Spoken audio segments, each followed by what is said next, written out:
And I'm thrilled to have Dr. Susan Langlitz with us. She is an associate professor of practice in the School of Business. She is a much loved faculty member. Our students love her. So I know that you're going to have a great experience today.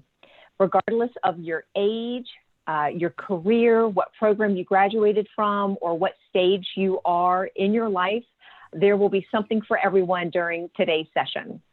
Susan, it's all yours. Thanks, Stacy. Well, good afternoon and welcome to Intersections, Truth, Choice, and Empowerment. As Stacy said, I teach business communications in the School of Business at Wake Forest University. I'm in my almost 8th year, believe it or not. Since a really young age, I've had a keen interest in self-confidence and self-empowerment, and that will become abundantly clear as I proceed throughout the hour here. But what I want to say right now is today is really about you and your path. That being said, it's my intention by the end of the hour that you feel more confident and have a greater sense of empowerment. Now, in order to do that, this session will have to be interactive and participatory. So I do see a couple of my students are in the room, former students, and I love that. Welcome, everyone. And what I'll do is I'll speak with you for a little bit, and then we'll come back and rejoin I'll speak to you, and then you'll go in breakout rooms. We have 2 sessions of breakout rooms. Also, we'll be doing a poll in about another minute. So it will be interactive and participatory. Before we get to the poll, I do want to cite Maya Angelou. I love this quote. You don't have to tell everything you know, but let what you do say be the truth as you understand it. Obviously, the more authentic and truthful you are, the more you will gain from this session. And may I tell you, you are in a no judgment zone, no judgment. So whatever you say is your experience, your truth, your life. And also, I'd like us to have fun. So to be participatory, but also to have fun. And by the way, Maya Angelou's birthday is April 4th, and she would have been 93. So we're sending her good thoughts today. All right, we're going to start the poll. If you'll take out your phones and open your text app, and in the to field, so what we're going to do now is we're going to get a baseline of how you're thinking. In the to field, enter 22333.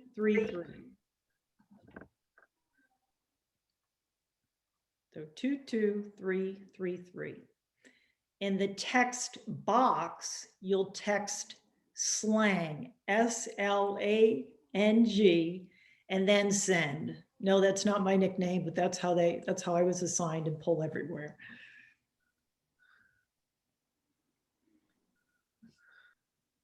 All right, you're going to receive a text that you've joined the session.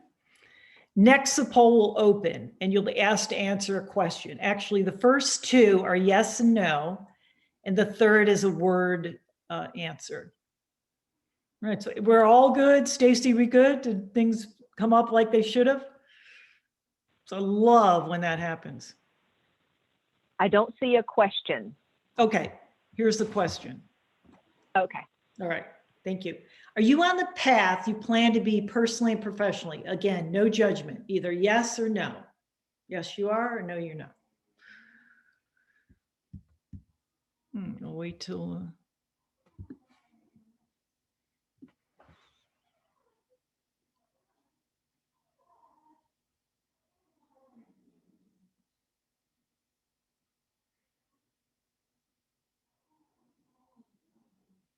All right, so it looks like we got about well, we can say exactly 58%, 42, 58% no. Well, it's about 4 to 6, yes to no. All right. Next question. Do you feel 100% confident and self-empowered? Again, this is a yes or no. No judgment. No one will know what you said.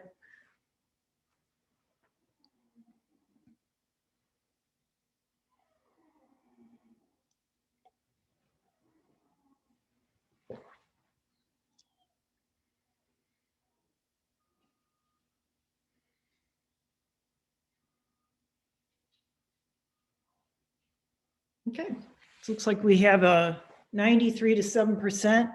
So you're in the right place, you're in the right room, because again, you will feel more confident and self-empowered by 2 o'clock.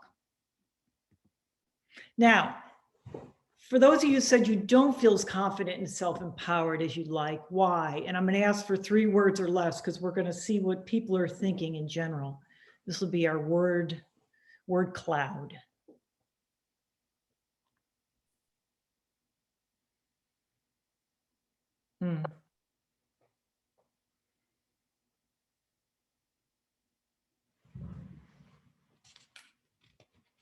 Yeah.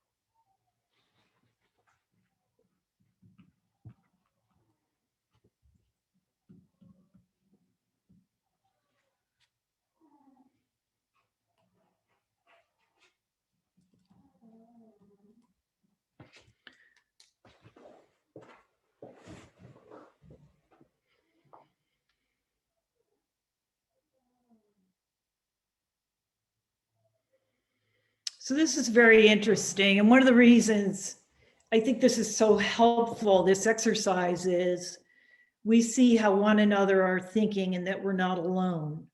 So the imposter syndrome obviously is jumping out. Self-doubt, certainly, self-thoughts, support. And let's look at, so you're actually in, there's a lot of company that you share. There was a Global Dreams Index survey that was administered a few years ago, and this was administered in 14 countries on 6 continents. And what they asked women is why they give up their dreams.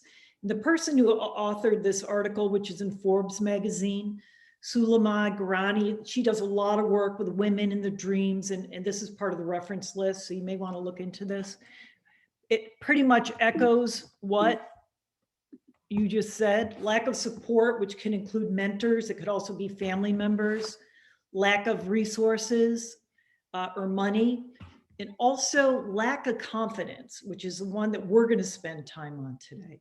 So lack of confidence. So again, this is a universal survey and many women share your thoughts. Let me tell you how I'm able to, I usually say stand here before you today, but I have to say sit before you. Let me tell you a story.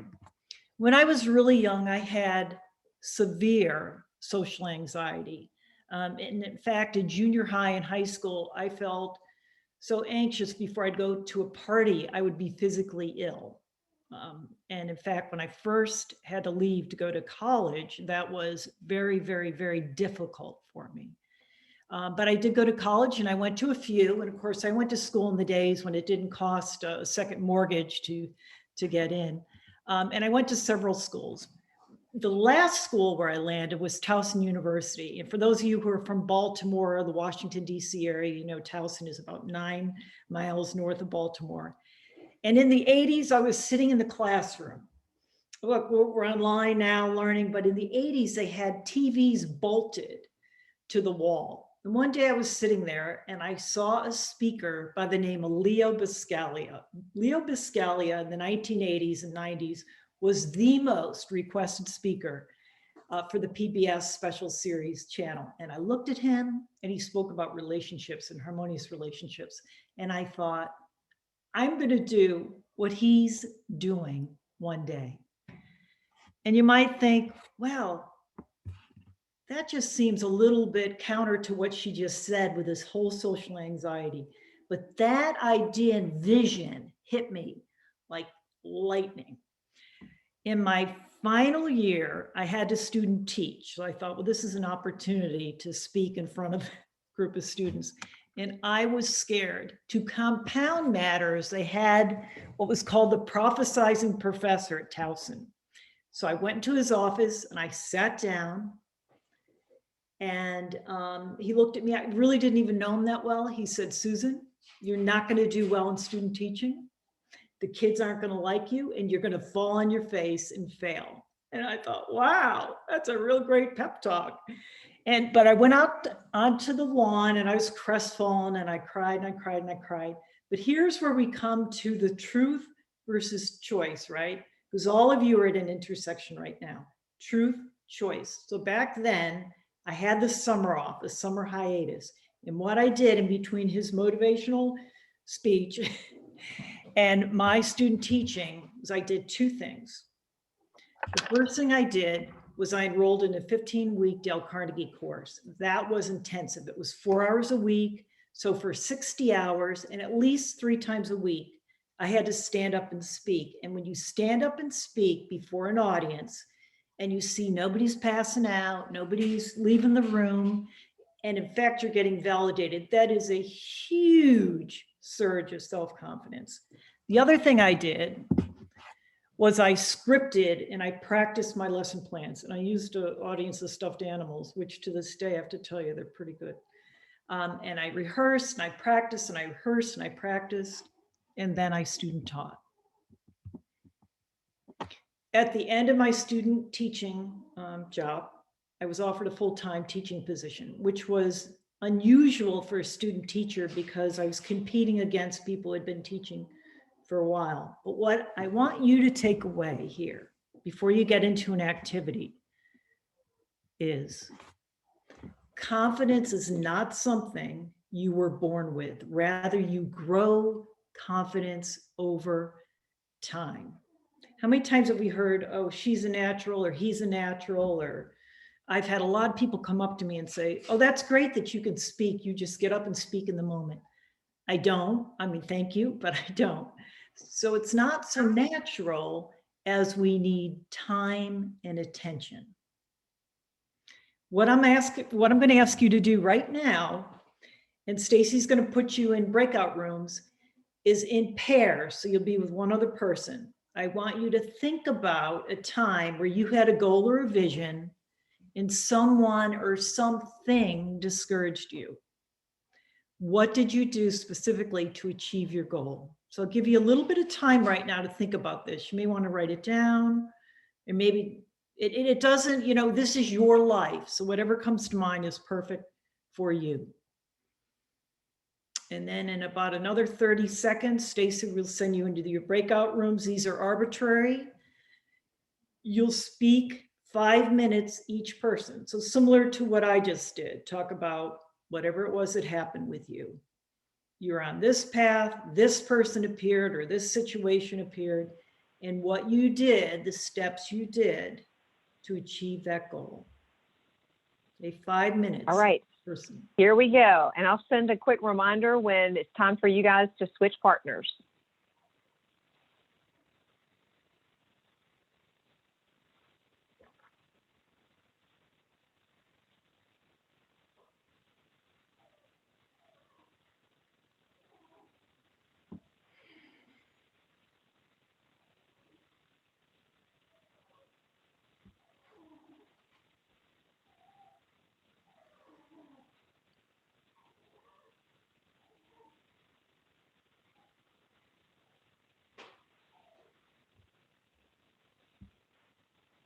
All right, I see a few people who are still for those of you who are still in the waiting room, were you not invited to join a room?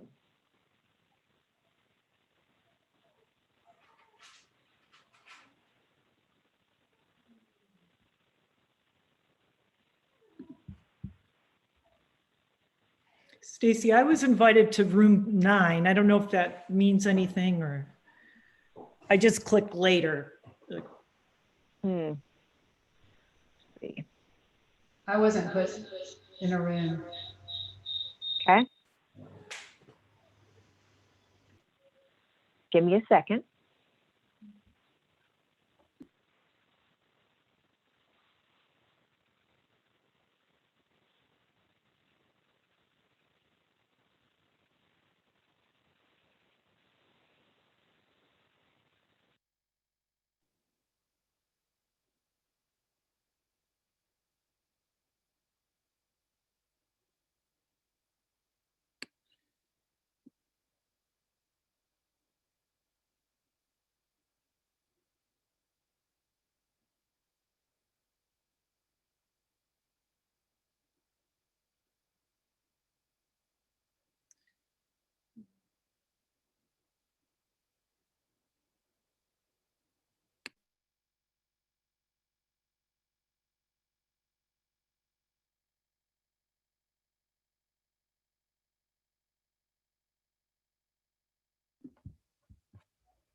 Hey there, I'm not sure what happened because I divided it out right. I think some people didn't accept.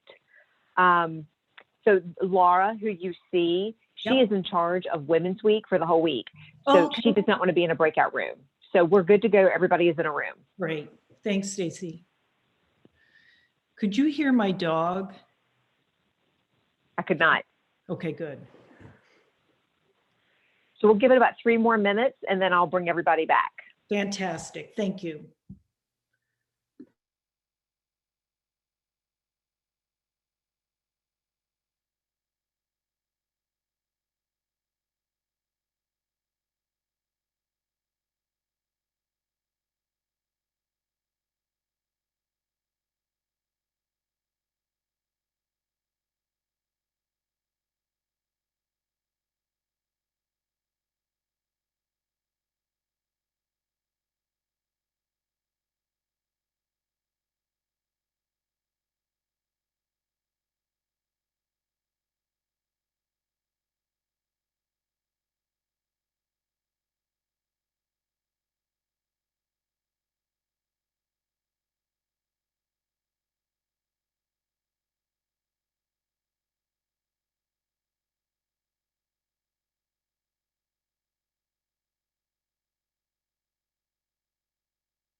Stacy,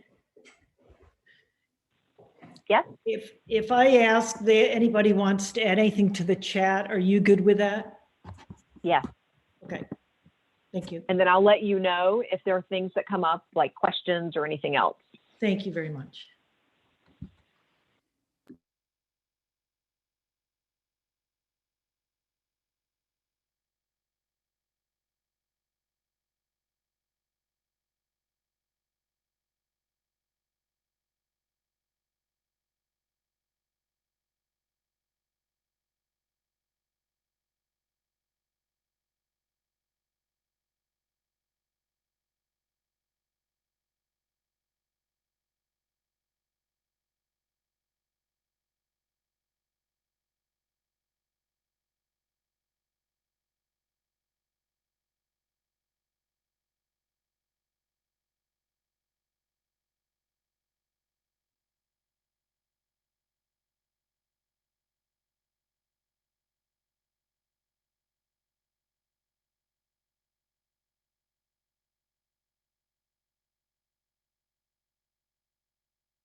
Stacy, can you let me know, please, when you think people are back? Everybody's back? I had to tell people to switch partners. And so I broadcast a message a minute and a half ago for them to change. We have 3 minutes and 20 seconds left before we bring them back to the big group. Beautiful.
We're getting ready to come back. Okay, thank you. Oh. Well,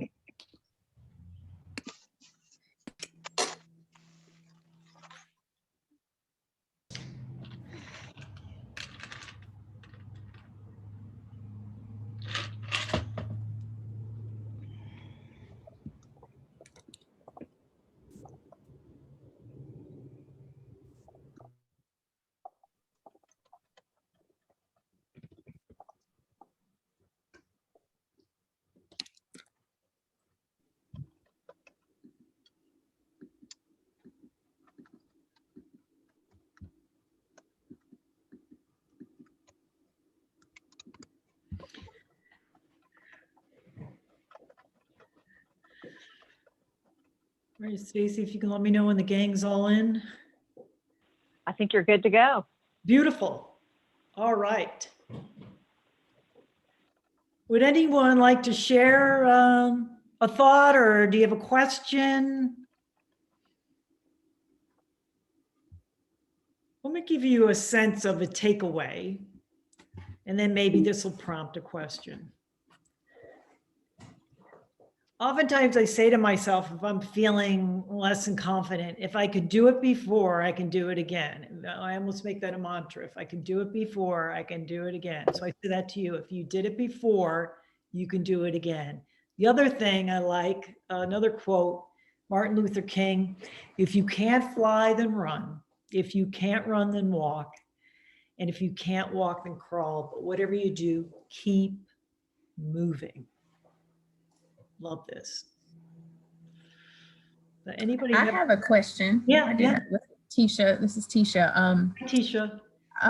So one of the things I brought up in our group that I would like to hear your thoughts on is, so when we kind of, think about these experiences where someone maybe has tried to discourage you from something, what is your perspective on like the fact that you still hear those voices? Like, what does that mean? Like, does it mean anything at all other than the fact that you're just human and you can't forget that? Or is that some indication of you not letting go of something?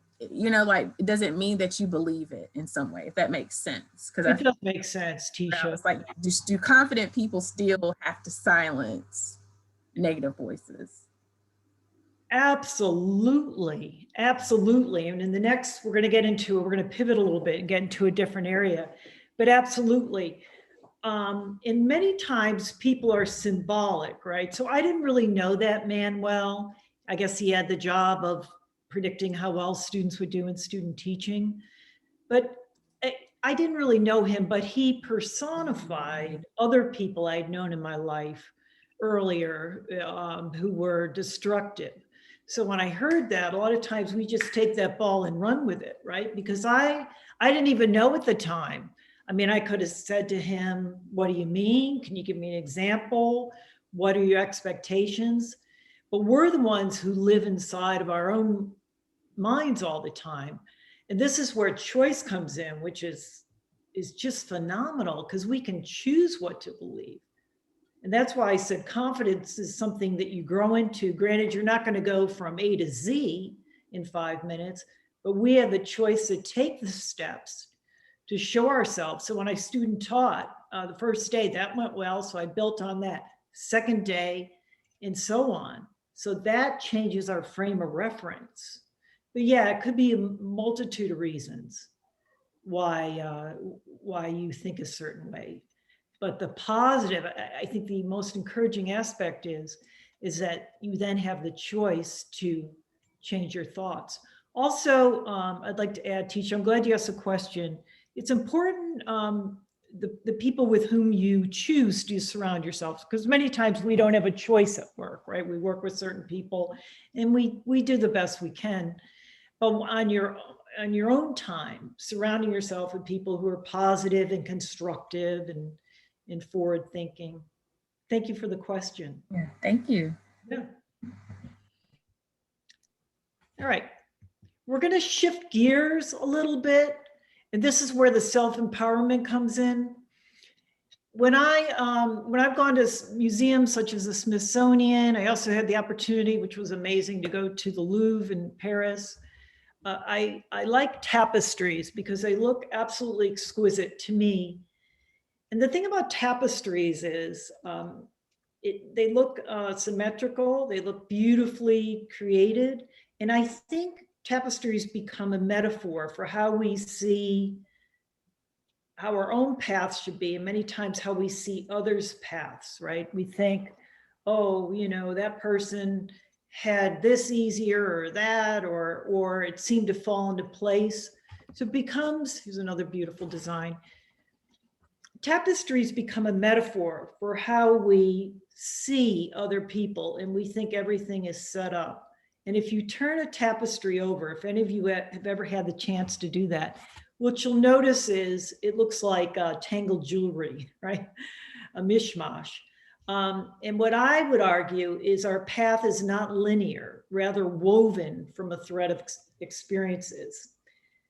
And it's almost a paradox. The struggle that got us to a certain point is what infuses that confidence and gives us a sense of empowerment. Let me explain. So while I go through and I share a little bit of my life with you, so these are my tapestry threads. I want you to think about your tapestry, oh my goodness, tapestry threads. So I played sports in high school. That was extremely validating and encouraging.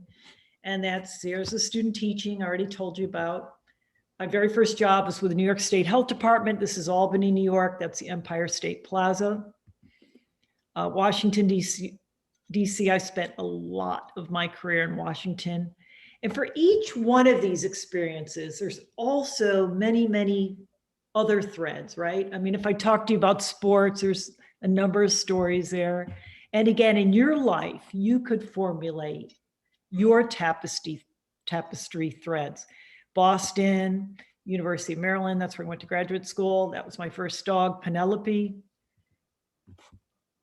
And as I move on, I did write a book. I wrote a couple of them actually, but that's a Have Confidence Will Travel.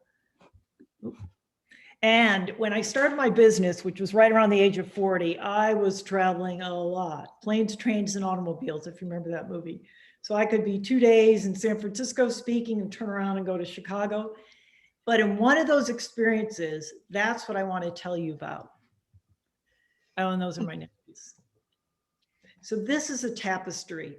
What I want you to be thinking about, because again, there's all these threads and experiences. And I think sometimes when you all say imposter syndrome, you don't take the time to inventory the tremendous amount of strides and work that you have taken to land where you are today. And that won't be the end. Obviously, you have many, many, many more acts, years to go as well.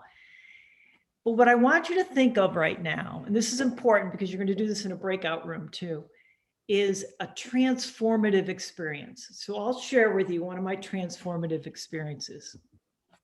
I was asked to speak at the Heinz Convention Center. This was a few years ago.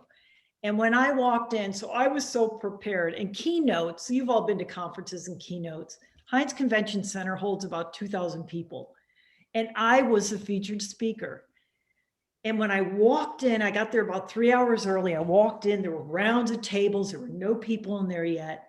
And I walked in and I said to myself, man, I'm not in Kansas anymore. And I felt this incredible sense of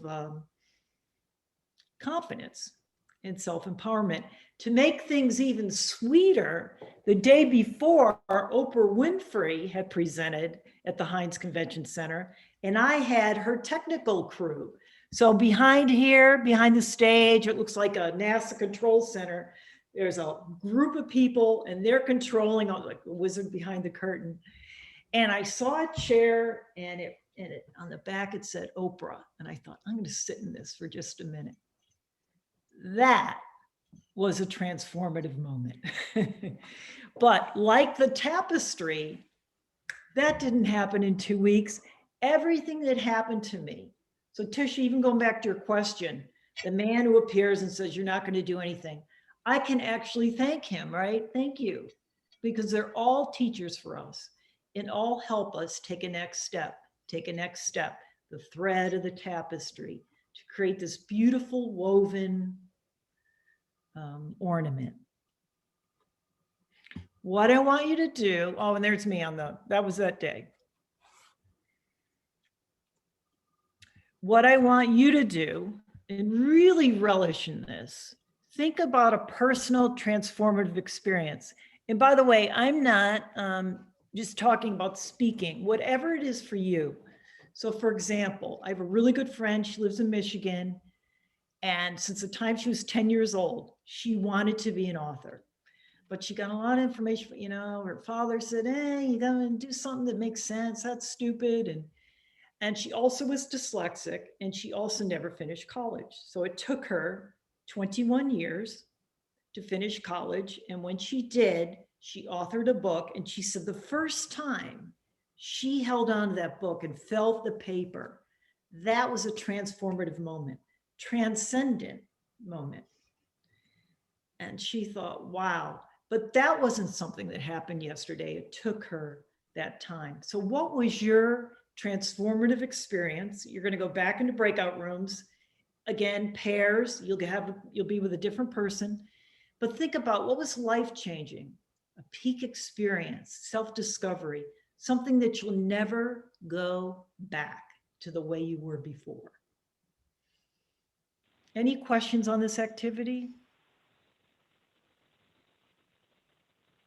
All right, before we move, there's one group and it's room 2 and there are 3 of you. So make sure that you'll have a little bit less time per person. I'll send the reminder when it's time to switch. And this time when it pops up that you have a minute left, it really is 60 seconds. So we are going to transition now.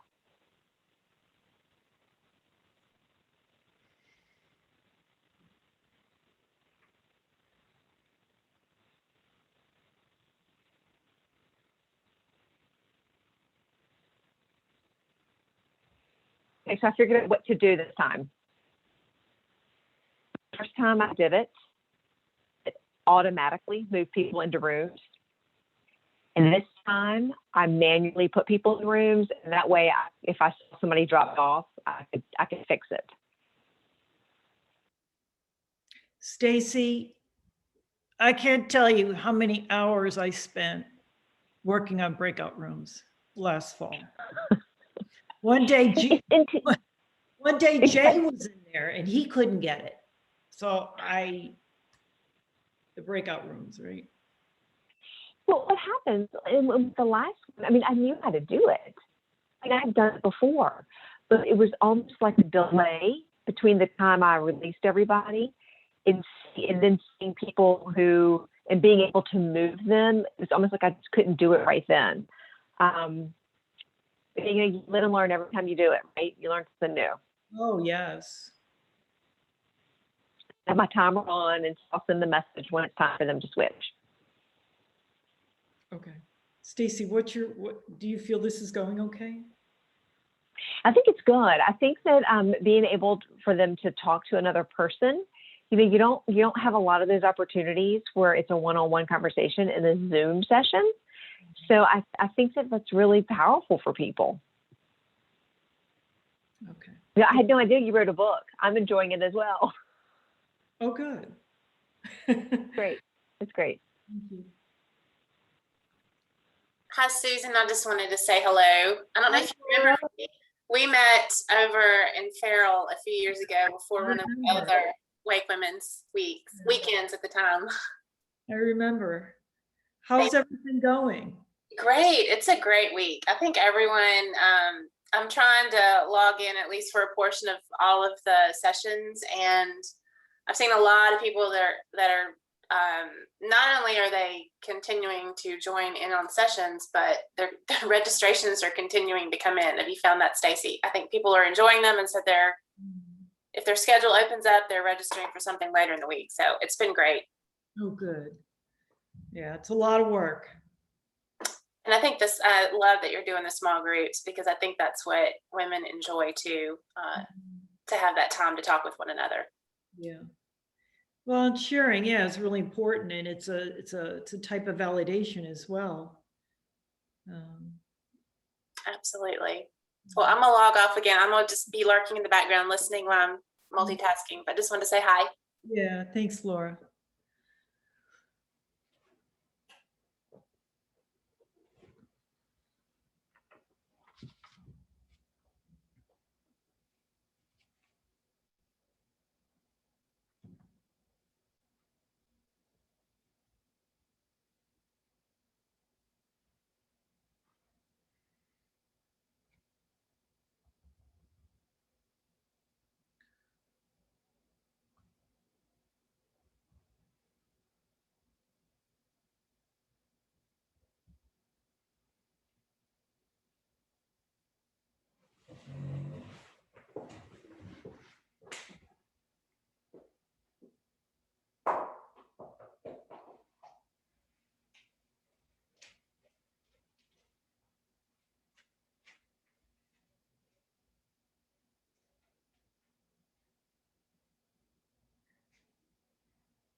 Stacy, how much time do we have left? We have 2 minutes left. Okay. Okay, you guys are going back. Come on. Come here. Come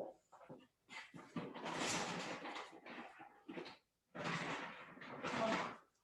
Come back. Come on. Come on. Come on.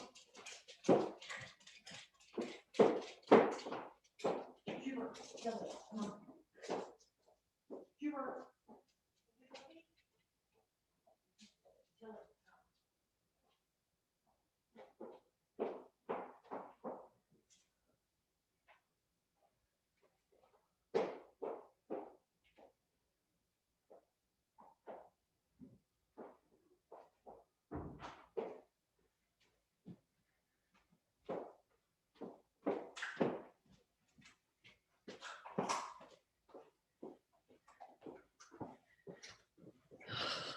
So sorry. One of my dogs has dementia, and it's just been a really Oh no, how old is it? 14. Let me send the message. But I had him in the, yeah, okay, thank you. Okay. They know they have 60 seconds. So he's 14. Yeah, he's in the back room, but he was scratching and crying. And so now I have him out here, but there's a lot of vocalism.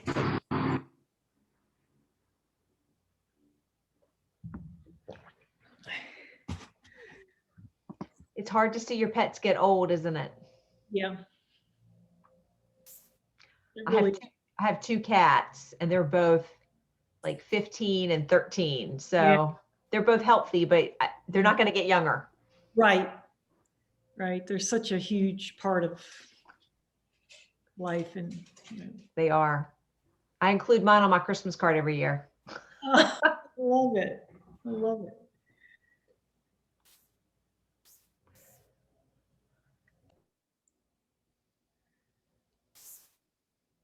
Yay. Oh, Stacy and I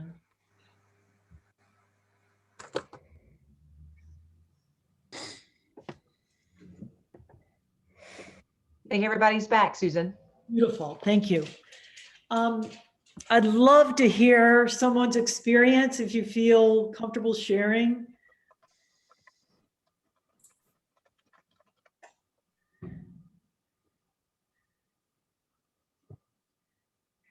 I'll be vulnerable and go. Katie and I felt like we were sort of divinely put together, which is super cool.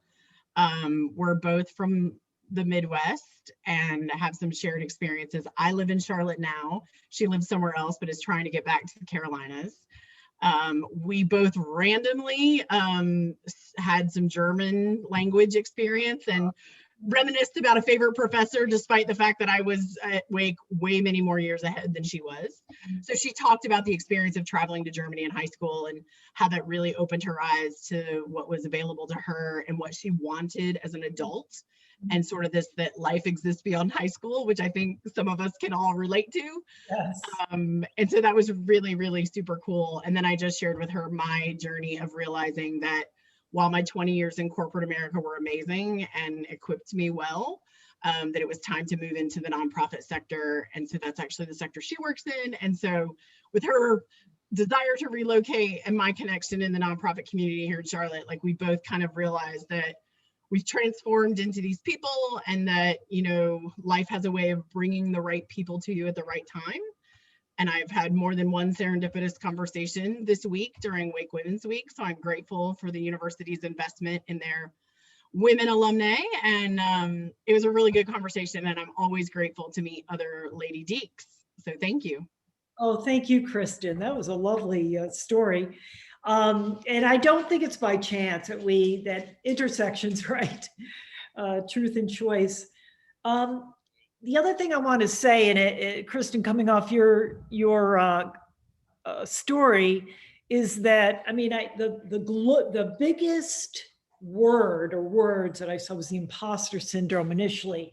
And I think we forget sometimes, with all of our accomplishments, I think that we forget when we have high expectations, all that we've done.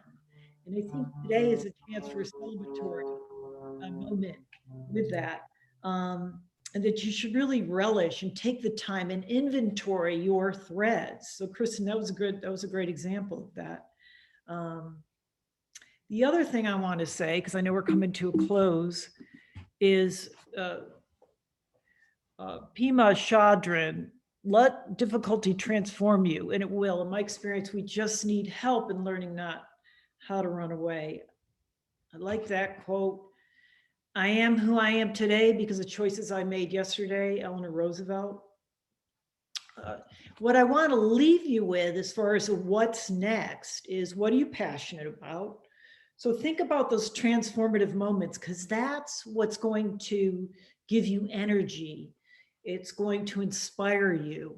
And what are you good at doing? And it doesn't matter that you're not good at everything. What are you good at doing? And what do you feel passionate about? And then where can you apply those skills? So Kristen just said, you know, I was in corporate America for 20 years, and now I want to move to nonprofit work. There's so many associations in the United States. So the book, the Encyclopedia of Associations, there are millions of associations. Rebecca Baston does a lot of work, a lot of studies, and Blaze Your Own Trail and Who Are You and What's Next. I would recommend that book. It's very, very good.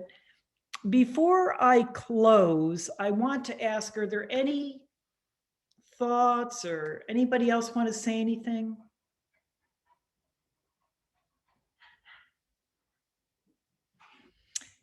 I'm going to end with Leo Buscaglia, so we've come full circle.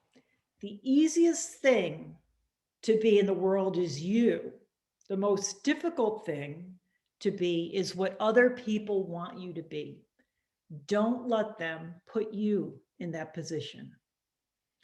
Thank you very much. Here is my contact information.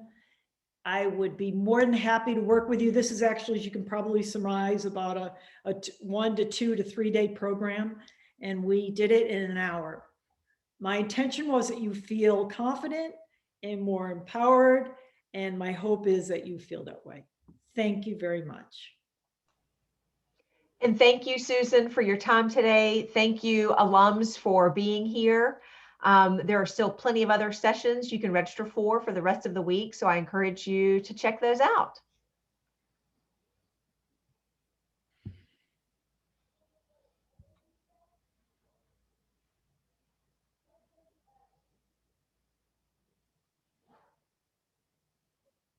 That's a great group.